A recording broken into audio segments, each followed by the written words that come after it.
अब लोकसभा आम चुनाव में ये पार्टियां फिर आपके बीच में आके आपसे झूठे मूठे वादे करेंगी। झूठे मूठे क्या, मीठे मीठे वादे करेंगी। आपको बताएंगी कि किस तरह वो आपके लिए सीटें आरक्षित करेंगी, किस तरह आपको मुफ्त में राशन देगी। परंतु इस बारी पहले आप उनसे पूछिएगा कि भाई जब पिछले 10 साल से तुम सत्ता में आसीन हो तो उसका जरा रिपोर्ट कार्ड हमें दे दो, उसके बाद हम तुम्हें बताएंगे कि वोट देना है कि नहीं। और इस बारी मैं कुछ मुद्दे आपके बीच में छोड़ के जा रहा हूं जो आप उनसे पूछ सकते हैं। साथियों, पिछले 10 साल से भाजपा केंद्र की सरकार में आसीन है और उनसे आप सिर्फ 3 मुद्दों पे बात कीजिएगा कि भाई तुमने हमारे बच्चों की शिक्षा के लिए क्या किया, उन्होंने हमारे युवा साथियों के रोजगार के लिए क्या किया और हमारे बड़े बुजुर्गों की सुरक्षा के लिए क्या किया। साथियों, मैं ये कुछ पॉइंट्स आप पे छोड़ के जा रहा हूं जो आप उनसे जरूर सवाल कीजिएगा। साथियों, शिक्षा के मामले में बीजेपी की सरकार के नाम क्या क्रेडिट आता है? हर दूसरे तीसरे महीने पेपर लीक की खबरें आती। ये है इनकी शिक्षा। पिछले ही कुछ महीनों में उत्तर प्रदेश में भाजपा की सरकार में कुछ पुलिस कांस्टेबल की पोस्ट के लिए एक एंट्रेंस एग्जाम रखा। करीब 60,000 बच्चों ने, हमारे युवा साथियों ने उसके लिए अप्लाई किया, इस उम्मीद से कि उनका बेचारों का सिलेक्शन हो जाएगा, कि वो भी अपने घर में अपने माँ बापों के लिए एक मजबूत पिलर की तरह खड़े होंगे, उन्हें फाइनेंशियली सपोर्ट करेंगे। परंतु क्या होता है, कुछ दिनों बाद पता चलता है कि जी पेपर लीक हो गया और वो पेपर रद्द कर दिया गया, ना वो पोस्ट कभी भरी गई। साथियों, आज बीजेपी की सरकार के दौरान पिछले 10 साल से पढ़ाई शिक्षा के मामले में इतना दर गिर चुका है कि आज अगर आप 8वीं कक्षा के बच्चे से पूछे कि भाई तुम प्लस माइनस डिवीजन मल्टीप्लिकेशन कर सकते हो क्या, सरकार का सर्वे है, साथियों सरकार का सर्वे है कि आज भी 8वीं कक्षा के बच्चे, आधे बच्चे ये प्लस माइनस तक नहीं कर सकते। किस बात की शिक्षा दी है उन्होंने पिछले 10 साल में? साथियों, अगर आप बोलते हैं कि इंडिया को आप वर्ल्ड में सबसे बड़ी इकोनॉमी बनाने जा रहे हैं तो उसकी सबसे बेस फाउंडेशन एजुकेशन होती है, हमारी शिक्षा होती है। और आप अगर भारत से अमेरिका में काम लोगे, अगर आप भारत से चाइना में काम लोगे, अगर आप भारत से यूरोप से काम लोगे, तो आपकी बेसिक एजुकेशन क्या है कि आपको अंग्रेजी बोलनी आनी चाहिए? भाई आप उनसे हिंदी में तो बात नहीं करेंगे ना, आपके बच्चे अंग्रेजी में ही उनसे बात कर पाएंगे। परंतु भाजपा की पिछले 10 साल की सरकार में शिक्षा का इतना बुरा हाल हो चुका है कि आज हमारे बच्चे अंग्रेजी का एक सेंटेंस नहीं बोल पाते। और ये मैं अपने मन से नहीं, सरकार के सर्वे और डेटा रिकॉर्ड से बोल रहा हूं। तो पूछिए भाजपा की सरकार से कि ना तुम पेपर पूरे करा पाए, ना तुम हमारे बच्चों को प्लस माइनस सिखा पाए, ना तुम उन्हें इंग्लिश बोलना सिखा पाए, तो किस बात की तुमने हमारे बच्चों को शिक्षा दी? उन्होंने आपके साथ, आपके भविष्य के साथ खिलवाड़ किया है। साथियों, ये बात शिक्षा के साथ साथ आपके भविष्य का है। तो आप एक बार जरूर उनसे पूछिएगा कि भाई साहब, पिछले 10 साल में आप ना ही साका खाली सेंटर में नहीं, यहां उत्तर प्रदेश की राज्य सरकार में भी आसीन है और आपके हालात कहीं पे भी सुधरे नहीं। तो इस बारी किस मुंह और हक से आप हमसे वोट मांगने आए हैं? साथियों, वैसे तो केंद्र की सरकार डिजिटल इंडिया के नाम पे बहुत ढिंढोरा पीटती है, जहां जाती है वहां बताती है कि डिजिटल इंडिया ये, डिजिटल इंडिया वो, भारत यहां जा रहा है, भारत वहां जा रहा है। पर हकीकत तो ये है साथियों कि आज 65% से ज्यादा स्कूलों में आज एक कंप्यूटर तक नहीं है। आप बोलते हैं कि हम डिजिटल इंडिया बनाएंगे, हम बच्चों को एआई के बारे में सिखाएंगे, हम उन्हें सॉफ्टवेयर डेवलपर्स बनाएंगे। कैसे बनाएंगे? आप सरकारी स्कूलों में एक कंप्यूटर नहीं दे सकते। 35% से ज्यादा, 35% से कम स्कूलों में आज भी इंटरनेट कनेक्शन नहीं है। साथियों, ये जो आपको एक दुनिया में वर्ल्ड इकोनॉमी का सपना दिखाते हैं, वो सिर्फ और सिर्फ झूठे वादे हैं। वे पिछले 25 सालों से झूठा वादा दिखाते आए हैं, पहले गुजरात में और अब पूरे भारत में। और आज इसका नुकसान आप लोग नहीं, आपके भविष्य में बच्चे पे चुकाएंगे। साथियों, समय आ गया है उनसे सही सवाल करने का और सही जगह वोट डालने का। साथियों, जो बच्चे किसी तरह ग्रेजुएशन तक पहुंच गए, क्योंकि सरकारी स्कूल से निकल के पढ़ने में तो बहुत तकलीफ, कोई बच्चा अगर प्राइवेट स्कूल से निकल जाए, ग्रेजुएशन कर ले, पीएचडी कर ले, तो उसके लिए अब रोजगार के मौके नहीं। कैसे नहीं? साथियों, बीजेपी के सरकार के दौरान आज 3 में से 1 ग्रेजुएट बेरोजगार घूम रहा है। ये जो बोलते हैं कि भाई हम हर साल 2 करोड़ नौकरी देंगे, 2014 में बहुत बड़ा वादा लेके आए थे, सबने इसी नाम पे वोट दिया था कि हमारे बच्चों की नौकरी लग जाएगी। आज 3 में से 1 बच्चा बेरोजगार घूम रहा। साथियों, बेरोजगारी का इतना बुरा हाल है कि पिछले कुछ दिनों में ऐसी खबरें सामने आई हैं जो आप सुन के हैरान होंगे। मैं एक हेडलाइन आपके सामने पढ़ता हूं। 90,000 से ज्यादा पीएचडी स्कॉलर्स, इंजीनियर्स और ग्रेजुएट्स ने एक क्लास 4 की नौकरी के लिए अप्लाई किया। ओपनिंग कितनी थी? 1000 पोस्ट एक क्लास 4 की नौकरी के लिए। पीएचडी स्कॉलर्स अप्लाई कर रहे हैं, ग्रेजुएट्स अप्लाई कर रहे हैं। ये है पिछले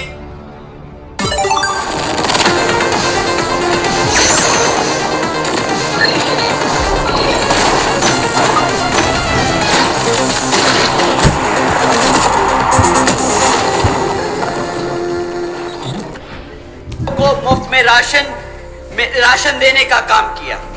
उन्होंने ऐसी स्कीम चलाई मुफ्त में राशन देने की कि आज 80 करोड़ लोग भारत के वो स्कीम के अंदर उसका फायदा उठा रहे हैं। साथियों, केंद्र की भाजपा सरकार जो बड़े चौड़कर बोलती है कि मित्रों, आज बीजेपी की सरकार ने 80 करोड़ से ज्यादा देशवासियों को मुफ्त में राशन देने का काम किया है, परंतु ये कोई इनसे पूछे कि भाई जो 80 करोड़ लोगों को तुमने मुफ्त में राशन देने का काम किया, इसमें इतना चौड़ने की क्या बात है?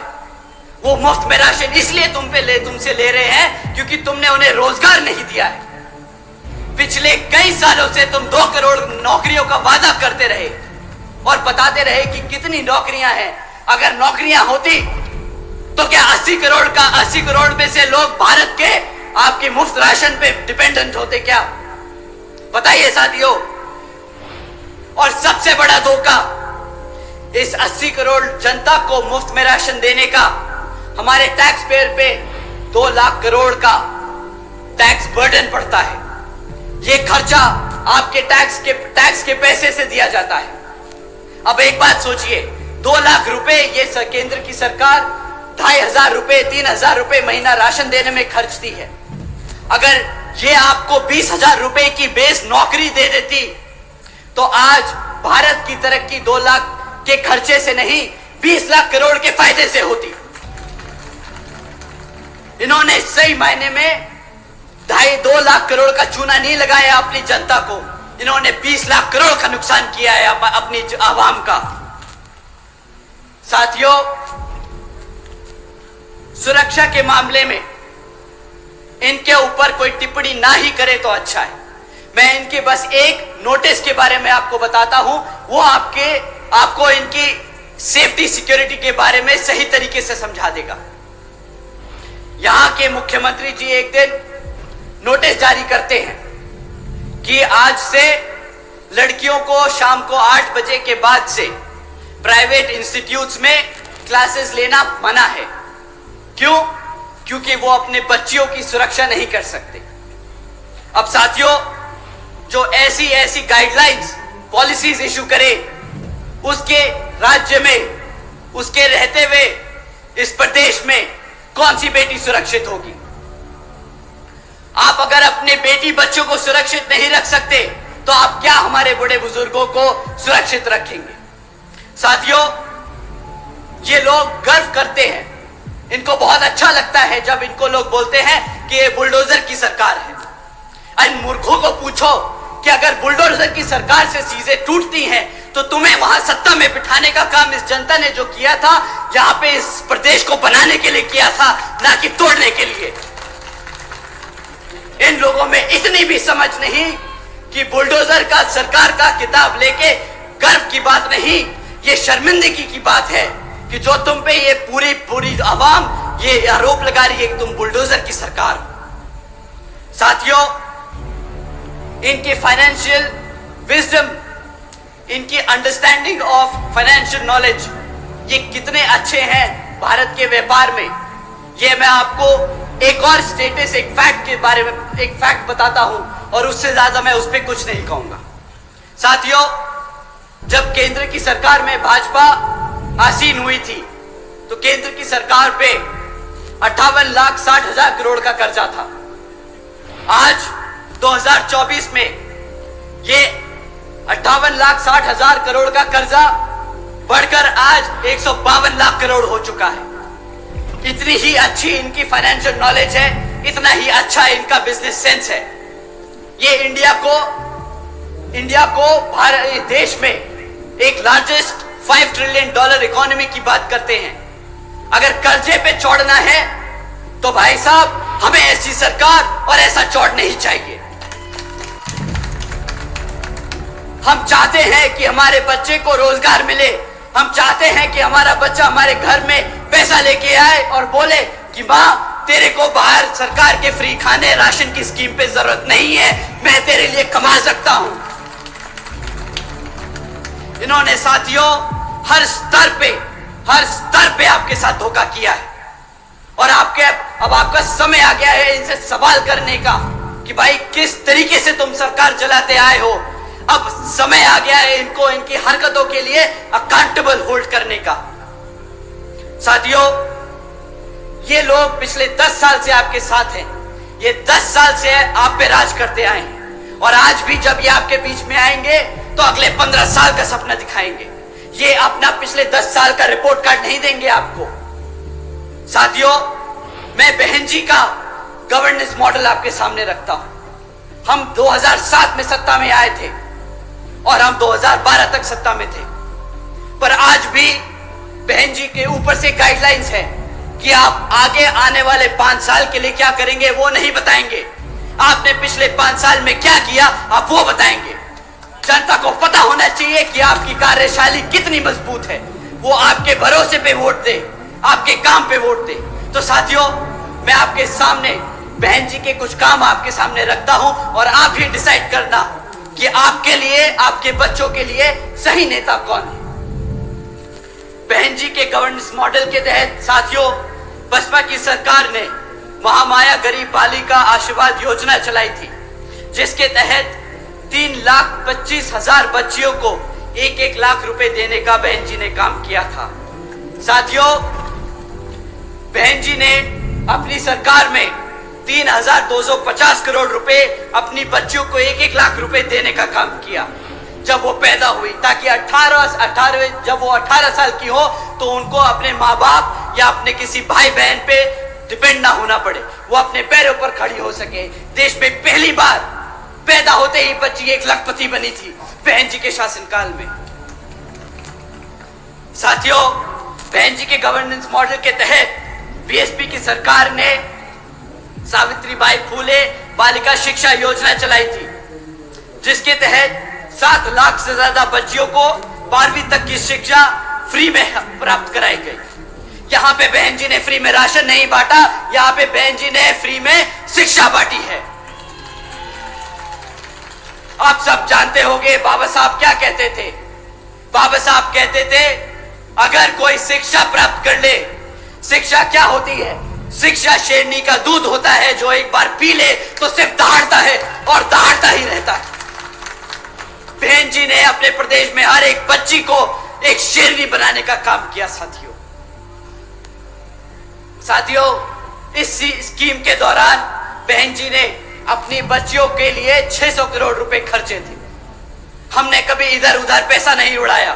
बहन जी ने हमेशा बहुत टारगेटेड, बहुत सटीक तरीके से सही जगह वो पैसे का इस्तेमाल किया, ताकि आने वाली जनरेशन किसी के सामने हाथ ना फैलाए। साथियों, बहन जी मॉडल ऑफ गवर्नेंस के तहत बसपा की सरकार में प्रदेश में कई व्यवसायिक technical institutions, engineering colleges, polytechnic एवं इंडस्ट्रियल ट्रेनिंग इंस्टीट्यूट एवं अन्य पिछड़े वर्गों के लिए इन सभी कॉलेजेस, इंस्टीट्यूट्स और एजुकेशन सेंटर्स में 27% सीटों की आरक्षण तय की। साथ ही साथ इसमें पहली बार सरकारी कॉलेजेस में पिछड़े वर्ग के लिए 27% आरक्षण हॉस्टल्स में तय किया। साथियों, बहन जी ने हर वर्ग का ध्यान रखा। वो चाहती थी कि हर बच्चा पढ़े, हर समाज, हर वर्ग का बच्चा पढ़े। किसी के लिए पढ़ाई के लिए पैसा एक मुश्किल ना बन पाए।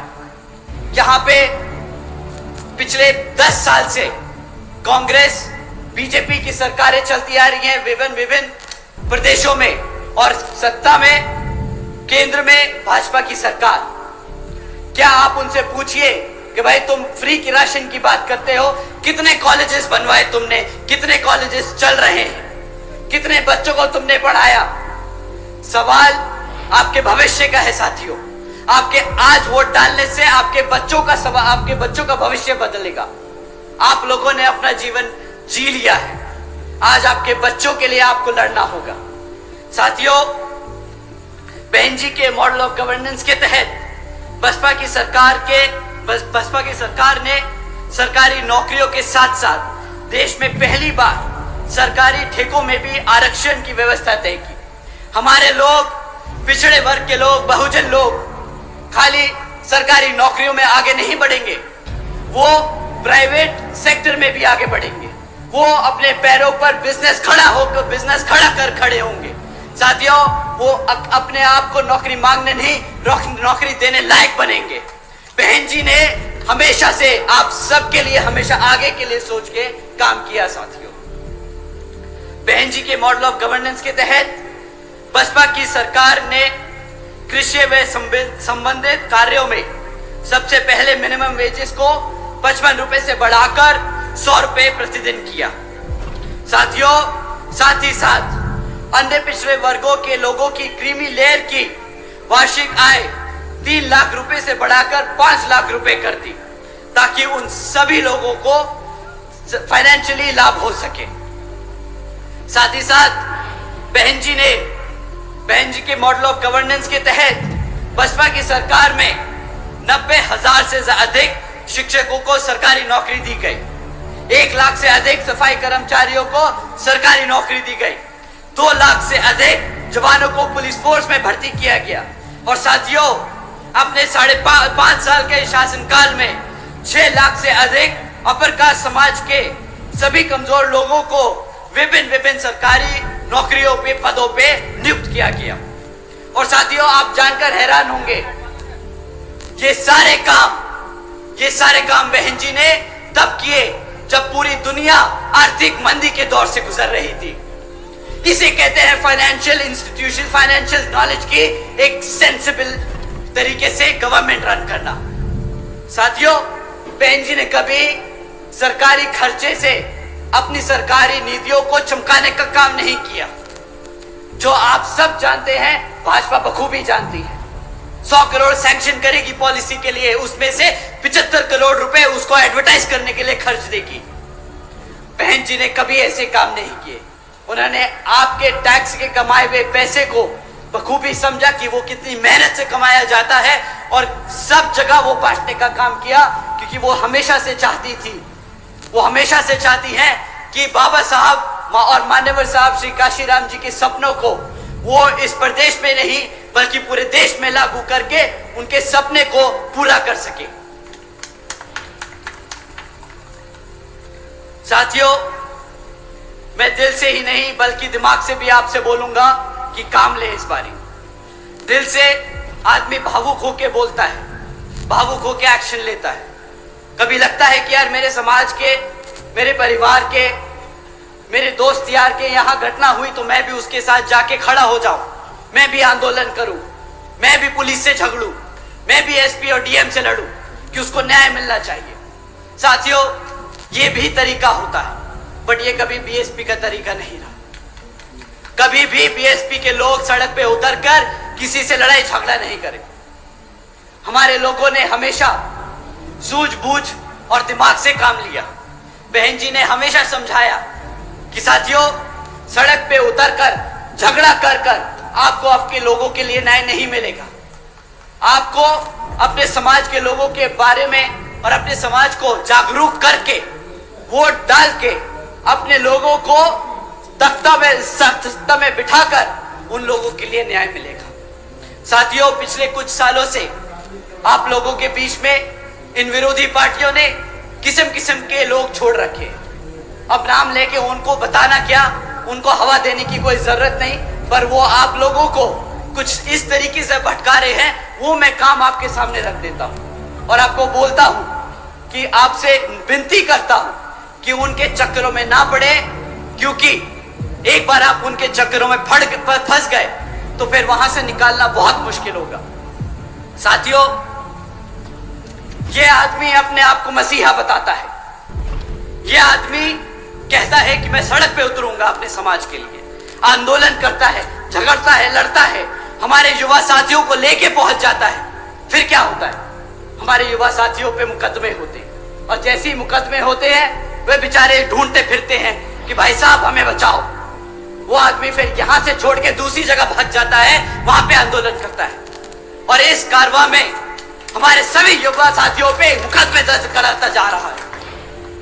अगर आप पे एक बार मुकदमा दर्ज हो गया साथियों, तो सरकारी नौकरी मिलने में मुश्किल हो जाएगी, रोजगार मिलने में मुश्किल होगा। ये आपको आज गरम खून नहीं दिखा के, इमोशनल करके आपको सड़कों पे ले जा रहा है और बाद में फंसा रहा है। साथियों, सड़क पे लड़कर आपको वोट, आपको आपकी ताकत, आपको सत्ता में आने का मौका नहीं मिलेगा। आपको अपने समाज को जागरूक करके, अपनी पार्टी को मजबूत करके उसको सत्ता में लाकर न्याय और रोजगार मिलेगा। साथियों, ऐसे नहीं मिलता रोजगार, ऐसे नहीं मिलता न्याय।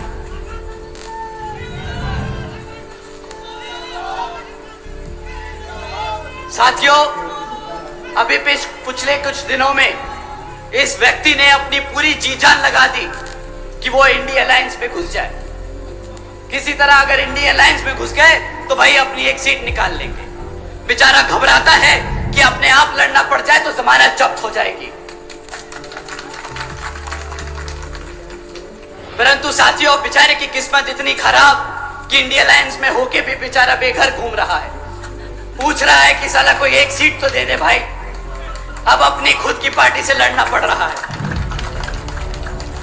भाई साहब, आजकल जीतने के लिए क्या क्या नहीं कह रहे कि भाई बसपा का प्रत्याशी बहुत कमजोर है, वो लड़ नहीं पाएगा।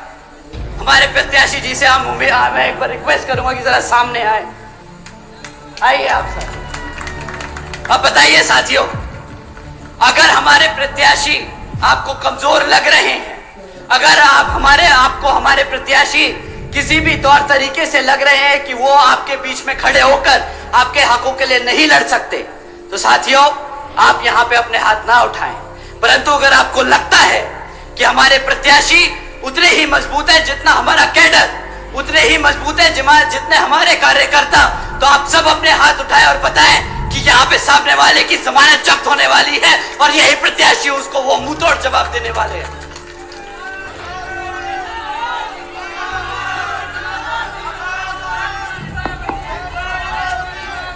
सुरेंद्र पाल, तुम आगे बढ़ो। सुरेंद्र पाल जी आगे बढ़ो। सुरेंद्र पाल जी आगे बढ़ो। साथियों, वो ऐसी ऐसी बेतुकी बातें करता है कि अब उसकी और बातें करेंगे तो हमारी बेइज्जती हो जाएगी। तो अब हम इससे आगे बढ़ते हैं। साथियों, जैसा कि आप जानते हैं कि अब लोकसभा आम चुनाव हो रहे हैं, तो ये किसी भी तरीके के हथकंडे अपनाएंगे, झूठी अफवाह फैलाएंगे। ये बेचारे नीला पटका पहन के आएंगे। अगर उनका नीला पटका फेल हो जाए तो पार्टी का नाम भी बदल लेंगे, हमारे संस्थापक का नाम रख लेंगे। परंतु आपको इनकी बातों में नहीं आना है। ये उतने ही बेकार हैं जितनी कांग्रेस और बीजेपी, जितनी सपा और आरजेडी। साथियों, आपको इन सब से बच के और संभल के रहना है।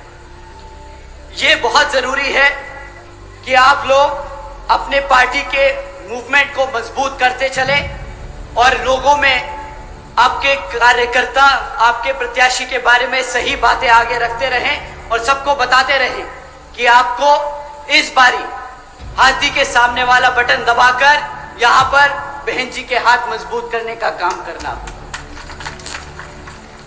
साथियों, आगे की 3 लाइनें मैं वो बोल रहा हूं जो बहन जी ने मुझसे बोला लिखा बोलने को। साथियों, ये मैं बहन जी के शब्द आपसे दोहरा रहा हूं। बहन जी ने कहा कि उनकी खास तौर से आदरणीय बहन जी की अपील है कि इस समय देश में हो रहे लोकसभा आम चुनाव में आप सभी लोगों को हर मोर्चे पे सावधान रहना होगा। आप लोगों का वोट बहुत कीमती है। आपका वोट कोई खरीद ना सके, आपका वोट कोई लूट ना सके, आपका वोट कोई किसी तरह कब्जा ना सके। साथियों, जाति बिरादरी, धन बल, मंदिर मस्जिद या किसी भी विभिन्न आदि के नाम पर कोई स्वार्थी अपने जाल में फंसाकर आपका वोट का कोई दुरुपयोग ना कर ले, क्योंकि देश के हर एक महिला, पुरुष व सभी युवा साथियों को आदरणीय बाबा साहब डॉक्टर भीमराव अंबेडकर जी के दिए हुए इस वोट की ताकत को आप ज़ाया ना करें। इस खबर को देखने के बाद क्या है आपकी राय, नीचे दिए गए कमेंट बॉक्स में दीजिए अपनी राय। ऐसी तमाम बड़ी खबरों को देखने के लिए जुड़े रहिए हमारे साथ। खबर अच्छी लगे तो लाइक कीजिए और शेयर कीजिए, और हाँ, चैनल को सब्सक्राइब कर घंटे वाली बटन को दबाना ना भूलिए। फिर आते हैं आपके बीच कुछ खास खबरों के साथ। तब तक के लिए जय भीम।